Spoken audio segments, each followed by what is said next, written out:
Hello viewers and welcome to Novus Talks with me, your host Novus Corves. And yes, the lighting isn't suitable in this particular video. I've had some issues trying to set this up, so I hope you'll forgive that for the time being.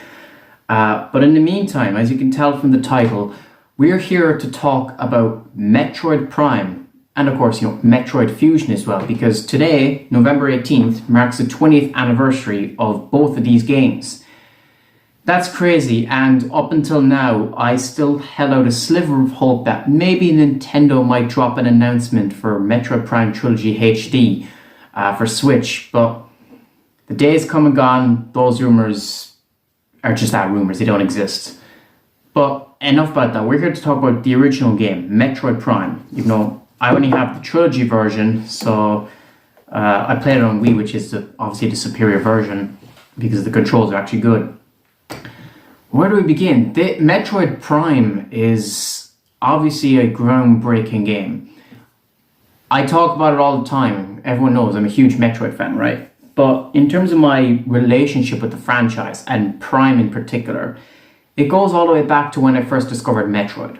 Because if you don't know at this point, I discovered Metroid from Smash Bros. Brawl, playing as Samus and having the Metroid-themed levels in Subspace Emissary. From that, I discovered Meta Ridley and the name Metroid Prime. And then hearing about him, when I looked up the franchise in the end for research, obviously Metroid Prime was the first thing I looked up and was one of the first games I ever saw. And that first person look blew me away. It was unlike anything I'd seen from a Nintendo game, because up to that point, my knowledge of Nintendo games was that they were all artsy and the way you think of them now, like family-based games. But to see this dark kind of sci-fi shooter was really out of the ordinary, because that's what I'd expect from the competition. When you've got games like Call of Duty or Halo, and suddenly here was this game that was kind of in that caliber, but on a Nintendo system. And it's very interesting, and obviously the whole sci-fi aesthetic got me intrigued, and I looked into it further. But ironically, it ended up being the last main Metroid game I had to play when I ended up playing through the whole series, because I got Other M first, I got Prime 3, then I played through all the DS and Game Boy games and whatnot. Prime and Prime 2 ended up being the last, because I wanted to get the Trilogy version. Since I didn't have a GameCube, I had to rely on the Wii version, and it's apparently super rare, and I couldn't get it anywhere. In the end, I had to rely on my uncle buying it online for me, but I spent 2 years trying to get my hands on this game. And it took on this legendary status for me. I don't know if I've ever mentioned it before, but when I first got into Metroid as a kid, when I was going to the playground, I used to draw like Metroid Prime graffiti on the fucking walls and stuff, doing the logo and stuff. That's how obsessed I got, because to me, Metroid Prime was an old game to me. I was like 12 at the time. The game came out in 2002, right? So I was well past the age that I would have been to have experienced it when it came out. So to me, in my mind, it was always, that's something older teenagers and young adults play. And the graffiti, in a way, kind of proved this for me, because the people who would recognize this and know what the hell it was, they were older teenagers, and they were like, Metroid Prime, I remember that. I remember hearing people say those words, and no one knew it was me drawing it, but they'd notice it long after I did it, and I'd overhear all this stuff, and it just seemed to me like it was an older game that resonated with an older audience. And I guess that's part of what intrigued me about it. And then obviously the gameplay and stuff itself is fantastic. The game itself, there's a reason it's considered one of the best games of all time. It is downright amazing to play. The scanning system, probably the best feature ever introduced in Metroid. It's the one thing the 3D games have over all the 2D games, the scan visor. Because if Metroid Dread had a scan visor, it would have been like incredible.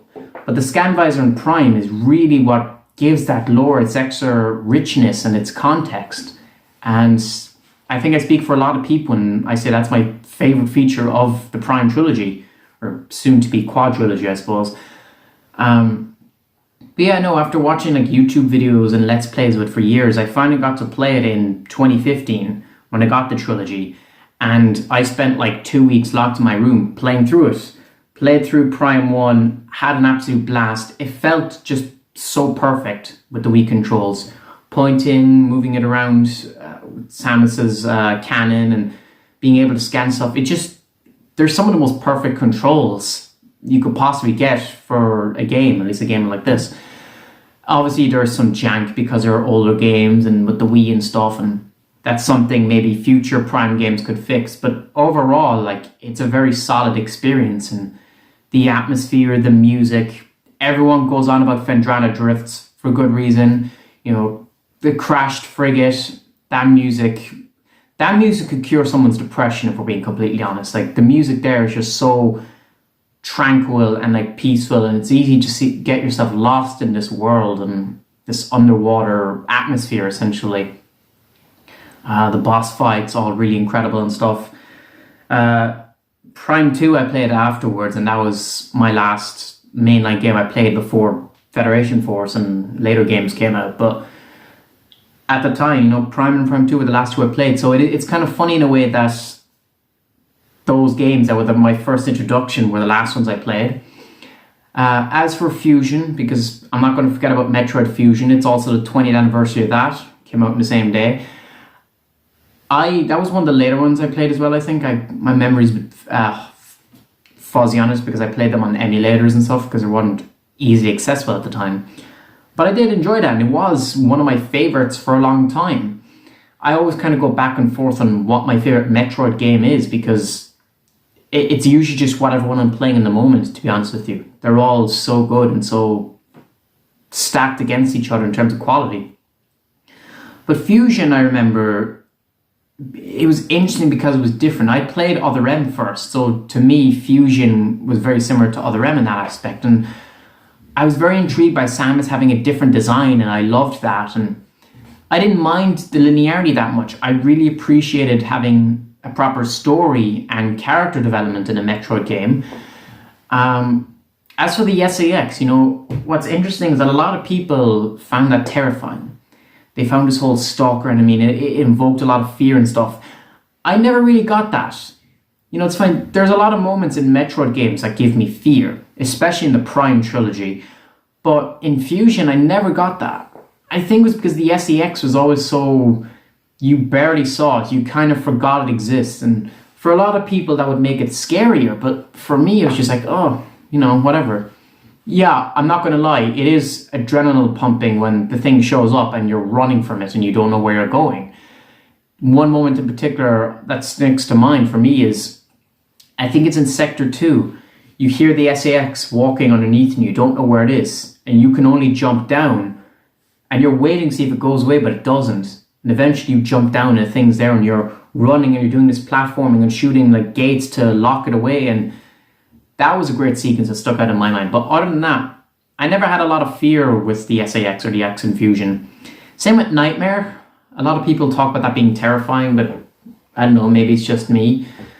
But the games themselves, very good. I struggled with Fusion for years. It was a long time before I beat it because I was stuck in Yakuza, the spider boss. I just could not. I was playing on an emulator as well, which made it worse at the time. So I just could not beat it. And for years that chumped me. And I knew the ending and stuff. One thing I should preface it is that I'd already watched Let's Plays and stuff of all the games on YouTube long before I played them. But it didn't hamper my enjoyment. I still loved these games to death when I played them. It was only like 2 or 3 years ago I actually finally beat Fusion because I got it hacked and emulated onto my 3DS. And so with better, more natural controls, mind you, the PC emulated controls aren't bad either, but with, you know, emulated controls on the 3DS, it made it so much easier. Maybe it's my skill is another thing. Maybe the fact that I'm much more used to these types of games now, but I was able to go through the game and finally beat it and experience everything. And, you know, obviously the one thing everyone brings up about Metroid Fusion, which is more relevant now than ever in 2022, is the long wait afterwards for a continuation. You know, part of the discussion around Fusion isn't so much about the game itself, but the wait for what comes afterwards. You know, because Metroid Dread was supposed to come out in 2005. It didn't. It got cancelled. It was supposed to come out in 2009. It didn't. It got cancelled. You know, and it just seemed like the game was never coming out, and everyone always wondered whether the story would ever continue. I always believed it did. To me, it was inevitable because Metroid is a single timeline, it's one story. Eventually they'd have to push the story forward. There's only so many gaps you can fill before you get stuck. So to me it was only a matter of time. Whether that story would have been Dread or not, I didn't know, but I did know Metroid 5 would happen. It just seemed like a no-brainer. And obviously, as we know, it did last year. And I don't really think I need to say a lot about that because I've talked at length about Metroid Dread and the whole situation there and my excitement and my love for that game. I'm only mentioning it here now because almost 20 years later is when we got the sequel to Fusion. So it's relevant in that case to talking about Fusion. And I believe there was some functionality between Metroid Fusion and Metroid Prime. You could hook up your Game Boy and you could unlock the Fusion suit in Prime and you could play Fusion on your GameCube.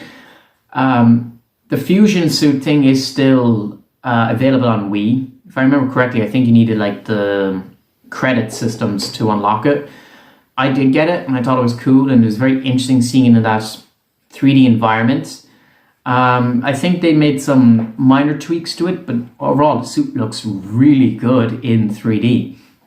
And it was a bold move to redesign Samus to that degree. And it's funny, we're seeing it nowadays with Link as well, The Legend of Zelda. Link was known for wearing green, now he wears blue. So I guess it's a weird thing Nintendo does. Their characters swap colors, maybe Mario's next. He used to originally be blue and red before becoming red and blue, so maybe they swap it again. I don't know, that's besides the point. So yeah, Metroid Prime, I always debate between 1 and 2, which is my favorite. That's not a slight against 3. Corruption is an excellent game and I love that a lot, but Prime 1 and 2 are only better because the levels are not so short and because you can switch beams. Other than that, like Prime 3 kind of does a lot better, but the first 2 games have those elements above them.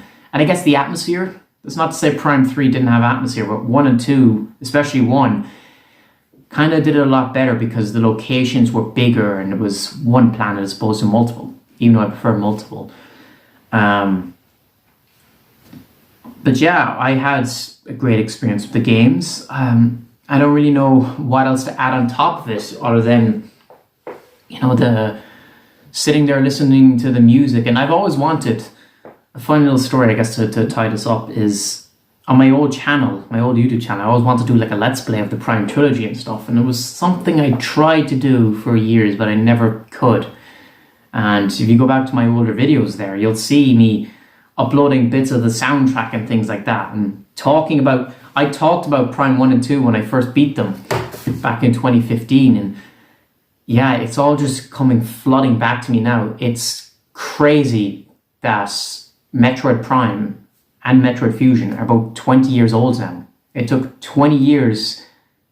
almost 20 years to get a sequel to Fusion, and with Prime just having this, can I say nostalgic tool? I don't know, because I was like 12 or 13 when I played them, but remembering drawing the graffiti on like the playground and stuff, and I have drawings and stuff on my walls in my room that I did when I was 12, and I never took them down. I just left them up there because why not?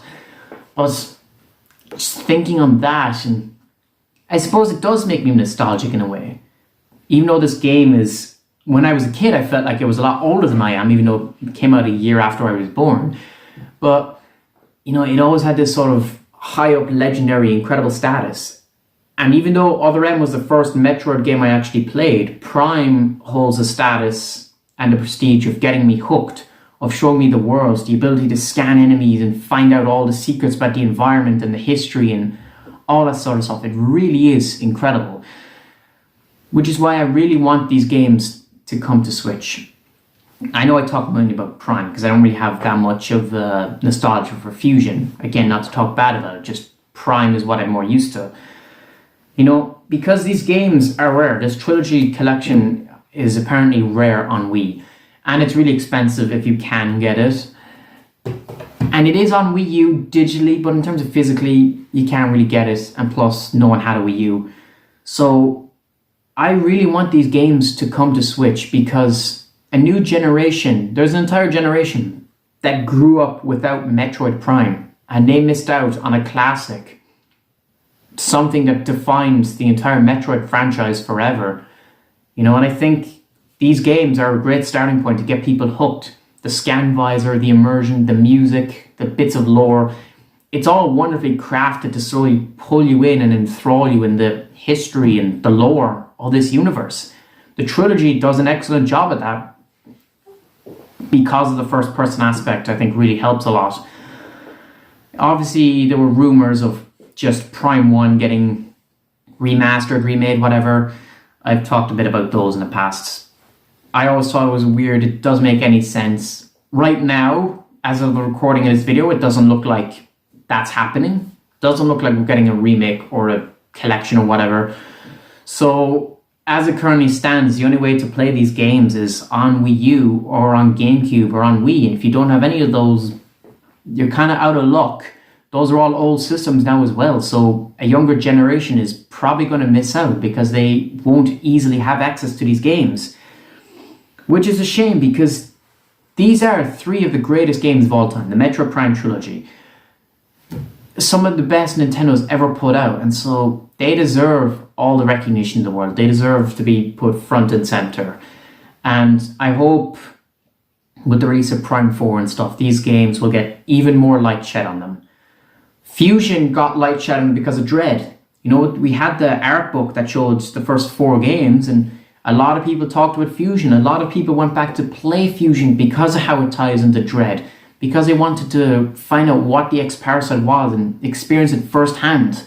So Fusion, even though it's not easily accessible nowadays in any way, it's still got the benefit of the doubt there because people are going back to their Wii U to download Fusion and play it and experience that game. And I would really like for Metroid Prime to get the same treatment. But all in all, that's all I can really say on the games without repeating myself here. It's been 20 years. I feel nostalgic more than I probably should, but for good reason. If you have not played Metroid Prime or Fusion, do yourself a favor and find some way to play them because these games are extraordinary. They're a lot of fun and they're just an experience that really needs to be experienced, for lack of a better word. So yeah, I wanted to acknowledge the anniversary, the special anniversary of these games, because even if we don't get any special announcements from Nintendo or whatever, Metroid Prime is important and it deserves to have a light shed on it. But all in all, those are my thoughts, my memories, my experiences with Metroid Prime and with Metroid Fusion. Let me know your thoughts and opinions down in the comment section below. Have you played Metroid Prime or Metroid Fusion? What did you think of these games? What are your memories? Are you nostalgic? Did you play them on GameCube, Wii, emulated? I want to hear everything you have to say about these games down in the comment section below. And yeah, with that all said, thank you all for watching and please subscribe. Novus Corvis out.